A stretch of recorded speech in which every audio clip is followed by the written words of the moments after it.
Ini adalah lanjutan kisah video sebelumnya, yang membahas kasus pembunuhan paling misterius sekaligus paling terkenal di Hollywood, yaitu kasus pembunuhan Elizabeth Short.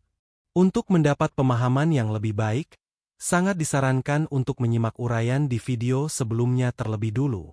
Jika sudah, mari kita lanjutkan kisahnya, dan selamat menyelami dunia misteri.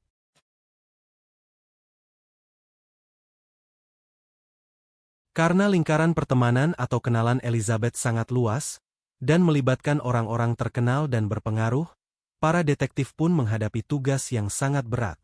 Mereka tidak hanya harus menyelidiki banyak nama di buku alamat Hansen yang ada dalam paket tadi, tapi juga kemungkinan harus berhadapan dengan tokoh-tokoh terkenal dan berpengaruh. Para detektif memulai penyelidikan dengan menganggap setiap orang yang mengenal Elizabeth sebagai tersangka pembunuhan. Ratusan orang masuk ke dalam daftar tersangka, dan para detektif harus menghabiskan waktu berhari-hari mewawancarai ratusan orang, untuk mencari petunjuk yang bisa mengarah pada si pembunuh. Jika melihat kondisi mayat yang mengerikan, ada dua kemungkinan mengenai sang pembunuh. Pertama, dia orang yang mengenal Elizabeth, dan mungkin membunuhnya karena dendam. Pada kasus-kasus pembunuhan yang kejam dan keji, seperti yang dialami Elizabeth Short, umumnya si pelaku memang mengenal korban dan kejahatan itu biasanya dilandasi dendam pribadi. Karena itu, orang-orang yang mengenal Elizabeth, seperti Mark Hansen, diperiksa satu persatu. Namun para detektif tidak menemukan bukti yang bisa mengarah pada pelaku pembunuhan. Sedangkan kemungkinan kedua adalah pembunuh berantai. Teori mengenai kemungkinan Elizabeth menjadi korban pembunuh berantai sudah muncul sejak mayatnya ditemukan. Dan teori itu tampaknya populer. Selama setengah abad kemudian, para peneliti dan jurnalis telah mencoba melakukan penyelidikan, dan menghasilkan beberapa kesimpulan yang cukup meyakinkan.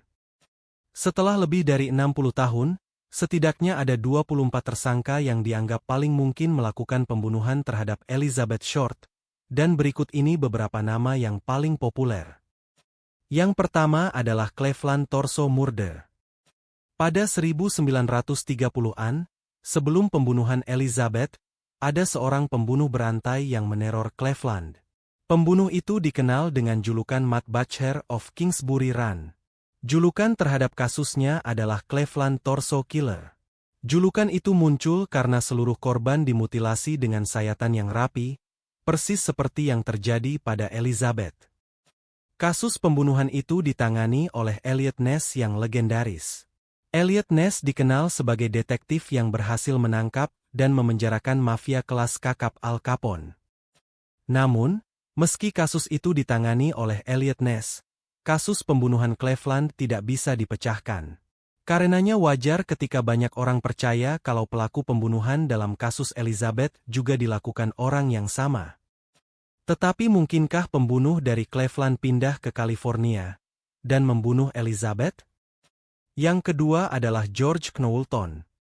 Pada 1995, Janice Knowlton menulis sebuah buku berjudul Daddy Was the Black Dahlia Killer. Dalam buku tersebut, ia memiliki teori kalau ayahnya, George Knowlton, adalah orang yang membunuh Elizabeth. Itu jelas tuduhan serius, mengingat dikatakan oleh seorang anak kepada ayahnya sendiri. Namun para penyelidik menolak teorinya, karena mereka menganggap Janice hanya mengeluarkan teori berdasarkan ingatan depresif akibat mengingat ayahnya yang suka menganiaya dia secara seksual sejak kecil. Yang ketiga adalah George Hodel. Selain Janice Knowlton, ada satu orang lagi yang menulis buku, yang isinya juga menuduh ayahnya sebagai pembunuh Elizabeth Short. Dia adalah Steve Hodel, seorang detektif bagian pembunuhan di kepolisian Los Angeles. Buku yang ditulisnya berjudul Black Dahlia Avenger, dan terbit pada 2003. Di dalam bukunya, ia menuduh sang ayah, yaitu Dr. George Hodel, yang juga seorang ahli bedah, sebagai pembunuh Elizabeth. Steve menulis di buku itu, yang mengejutkan saya adalah adanya kemungkinan, kalau si pembunuh adalah seorang dokter bedah. Bukan sekadar pemotong daging, bukan tukang jagal hewan, melainkan seorang ahli bedah yang terampil. Menanggapi teori di buku itu, Dr. Mark Wallach, seorang ahli bedah di Rumah Sakit Saint Vincent di New York, yang melihat foto kondisi mayat Elizabeth sebelum dan sesudah otopsi, mempercayai pendapat Steve. Keterampilan seperti itu hanya bisa dimiliki orang yang memiliki pengalaman dalam pembedahan, kata Wallach. Ia juga percaya kalau pembunuhnya seorang dokter. Selain itu, Steve juga menemukan ayahnya ternyata pengidap kelainan seksual sadistik, yang telah melakukan hubungan inses dengan putrinya sendiri, yang merupakan saudara tiri Steve. Steve juga percaya kalau beberapa kasus pembunuhan yang tidak terpecahkan lainnya mungkin juga dilakukan oleh ayahnya, seperti Red Lipstick Murder, yaitu pembunuhan terhadap Jeanne French, yang mayatnya ditemukan 1 bulan setelah Elizabeth, dengan huruf BD tertulis dengan lipstik merah di tubuhnya. Mayat French juga ditemukan di lahan kosong. Namun, yang dinilai paling mencengangkan adalah teori Steve yang juga menyebut ayahnya sebagai orang di balik kasus Zodiac Killer yang legendaris. Zodiac Killer adalah pembunuh berantai yang beroperasi di California pada 1960-an. Jumlah korban yang bisa diverifikasi ada 7 orang. Namun Zodiac sendiri mengaku telah membunuh 37 orang. Kasus Zodiac juga termasuk dalam kategori tak terpecahkan. Teori Steve mungkin terdengar fantastis, meski ia punya dasar yang cukup kuat. Foto George Hodel ternyata sangat mirip dengan sketsa wajah Zodiac Killer yang dirilis oleh pihak kepolisian pada tahun 1960-an. Meski begitu, teori Hodel belum mendapat pengakuan dari kepolisian Los Angeles, dan bahkan dianggap mengada-ada oleh banyak pihak. Walau teorinya juga mendapat banyak apresiasi dari berbagai pihak, seperti Deputi Jaksa Wilayah Steve Kay, dan penulis buku mengenai Black Dahlia bernama James L. Rao. Jika pembunuh Elizabeth Short, Red Lipstick Murder dan Zodiac Killer ternyata orang yang sama, maka bukan tidak mungkin kalau pengakuan Zodiac mengenai jumlah korbannya yang mencapai 37 orang memang benar adanya. Sekarang kita masuk ke sosok tersangka keempat, yaitu Arnold Smith. Pada 1981, puluhan tahun setelah pembunuhan Elizabeth terjadi, ada satu petunjuk penting mengenai kasus ini yang muncul ke permukaan. Waktu itu, seorang detektif kepolisian Los Angeles bernama John St. John menerima informasi mengenai kasus Black Dahlia dari seorang informan. St. John dikenal sebagai detektif hebat dan telah menangani banyak kasus pembunuhan. Bahkan kisah hidupnya telah jadi inspirasi banyak buku dan film seri di televisi.